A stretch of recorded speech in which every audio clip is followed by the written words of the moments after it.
my name's Carol Cooke.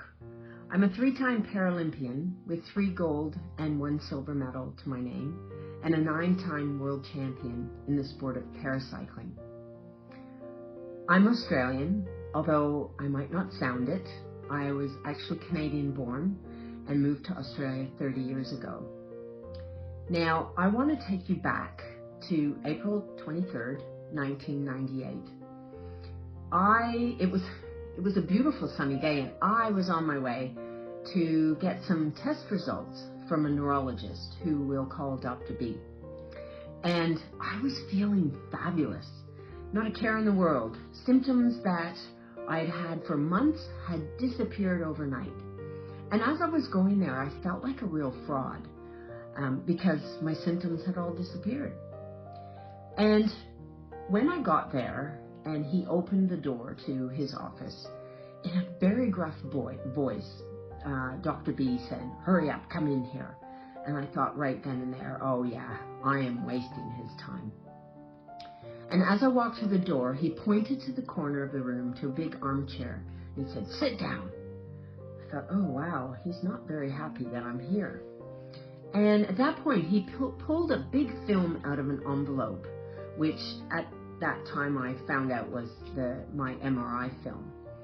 And he held it to the ceiling light, and he was looking at it, not looking at me whatsoever. And he said, "Oh, well, for someone your age, you've got too many lesions on your brain. So you've got multiple sclerosis. And basically, your life as you know it is over. So I suggest you go home and put your affairs in order before you become incapacitated." Let me tell you, that was like getting hit by a bus. And I sat there and just looked at him. He refused to look at me. And I said one word that day. I said, "What?" He dropped his head and he shook it side to side and he said, "Oh, you heard me. You've got MS, and so this silly sports stuff you do, you'll never do that again. And you'll have to quit work, and you'll have to go on a whole bunch of drugs. And to be honest, I don't have time for you as a patient. I've got enough people with MS to deal with, so you'll have to go back to your own GP." And with that, he placed the film back into the envelope, and he walked to the door. And finally looking at me, he said, "Hurry up. I've got patients waiting." I was sitting in the chair like a deer stunned in headlights.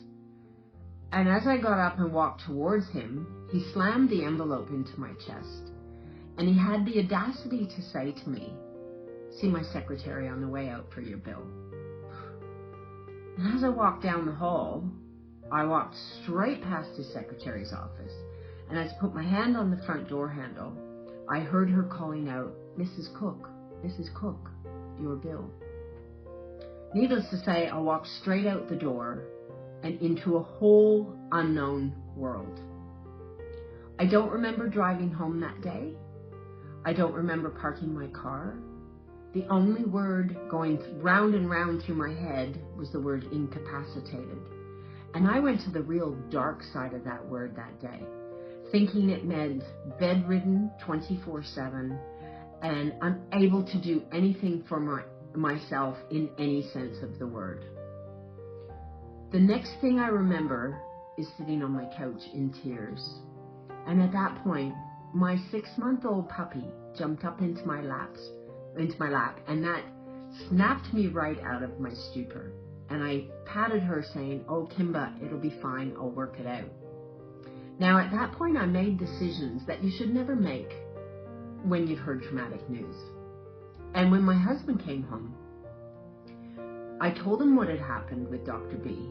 And before he could say anything, I put my hand up and I said, "Now, I've made some decisions." I said, "I'm going to give you a divorce. I'm going to give you the house we had just bought. And I'm going to go home to Canada so my family can look after me." After all, my husband's 10 years older than me, and in my brain I was thinking, how will he be able to look after me in later years? And my husband, the good bush boy, Aussie bush boy that he is, looked at me and called me an idiot. I said, have you not heard what Dr. B said? And he said, Carol, he's even more of an idiot. He said, we don't know anything about this disease. So how about we find out before we make any rash decisions? I was very lucky I had somebody like that in my corner. And I'm happy to say that we're still together all these years later. Now, let me tell you, it probably took me a good 6 months to come to terms with the fact that from a healthy person, I was now living with a progressive chronic illness. And it probably took me a year to believe that MS wasn't who I was. It was just one part of the whole of me. Now, let me tell you, I'm nothing special. I'm the same as anybody else.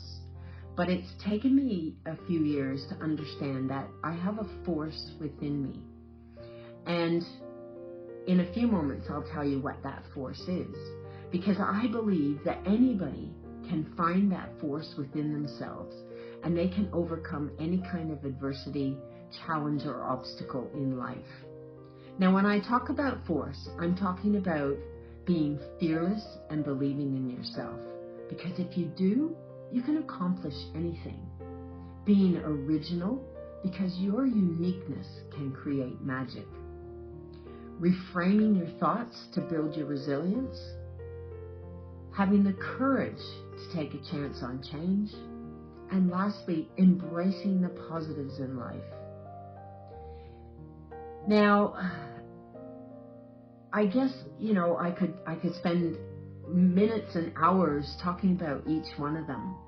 But I'd like to talk about especially being original, because it was a lesson I learned from my brother Brian. Now, I didn't know I had a brother until I was about 11 years old. He was my dad's son from a previous marriage. And we were told that Brian was a bit different, that he was born with something called Down syndrome. And I guess this is why we weren't told until we were a bit older, so that we could understand. But when we met Brian, he was just Brian. Everything about Brian was big. He had a big personality. He had a big booming voice. He had big likes and really big dislikes. He had a big family, and he had a big bag. And in this big bag he carried with him, he had a notebook, and a police notebook and pen that my dad had given him, and an old police hat. He had his Walkman. I think some of us might remember what those were, with his tapes of his music, especially his country western music. And he had pictures of his family. And when you met up with Brian, it didn't matter how many times you'd seen him or met with him, he had to show you his treasures. Now, Brian could be nothing but original. He looked like he had Down syndrome. But you know what? It's not what you see, it's how you see. And where others saw a sad indictment of life with somebody who had Down syndrome and a real shame, his family only saw opportunity. Now, I've seen Brian, who was 5 years older than me, dancing with every single woman in a pub, singing, holding a beer in one hand and conducting a band with the other hand, and singing every song that he could. And I've also seen him hold down 3 jobs, have a girlfriend, and for a short time live on his own. And he did all this even though when he was born, his parents were told to put him in a facility because he would never amount to anything. Now, I think what Brian has taught me and everybody else that has met him is that to be really heard, seen, and valued, you have to be who you are and who you are meant to be. It's really, really important to be the original you.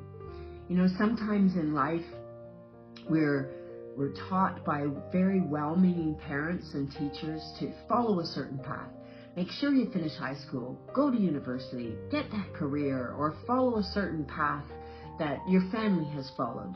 Now, I did exactly that. I joined the Toronto Police Force and spent 14 years until I realized it was probably something I didn't want to do my whole life. And it's really funny, a lot of us are scared to jump from that what we know and the path that we've followed to something that ignites our passion, that we're happy to do no matter how much money we're making. So it's really important to be the original you. One of the other things I'd like to talk about is reframing your thoughts to build your resilience. And I'll take you back to when I was 9 years old. Actually, when I was 7, I watched my first Olympic Games, the 1968 Mexico Games. And watching the gymnasts, I was mesmerized by them. And right then and there, I decided I was going to be a gymnast for Canada at the Olympics. Now, this is not the body of a gymnast. But I didn't know that, and nobody had told me that until at the age of 9, I went to try out for an elite gymnastics club. And in front of everybody, a woman who had taken my height and my weight yelled out in a big loud voice, "You're too fat to do gymnastics. You should never do it." Needless to say, I was crushed. And when my mother found me in guttural sobs on my bed and held me up and asked me what was wrong, and I told her, she gave me 2 good pieces of advice that day. First, she said, "Carol, never let anybody tell you what you can and can't do. If you want to go and do gymnastics, then you keep doing gymnastics." And then secondly, she said, "But if you want to go to the Olympics, why not try a different sport?" You see, I had been focused so strongly on one path that I didn't see that there were opportunities in other ways to hit my goal. So fast forward 5 years, I was 14 years old. I was swimming at a junior national level, and my goal was the 1980 Moscow Olympics in 5 years' time. Well, unfortunately, we know what happened to those games. They were boycotted by most of the Western world, and so that dream died. But in that moment, my mom's lesson about thinking outside the box and not following that certain path made me switch completely, and that's when I ended up on the Toronto Police Force. So, there are so many ways that we can use that force within us. Be fearless, be original, build your resilience, be courageous, and embrace the positives in life. I think back to almost 27 and a half years ago that I was diagnosed with MS. And what Dr. B said to me, that my life as I knew it was over, he was right. But he was thinking in a negative way, and never in my wildest dreams did I ever think that my life could get any better, because I would not change anything that has happened to me in my last 27 and a half years of living with multiple sclerosis, because it has given me opportunities that I never ever would have had. And I grasped those opportunities with both hands. I would have never been a Paralympian. I would have never written my 3 books. I would have never have met the people that I have around the world. So just remember, when you face adversity, something steps up in your face and in your way, find that force within you, and you can overcome it. Thank you.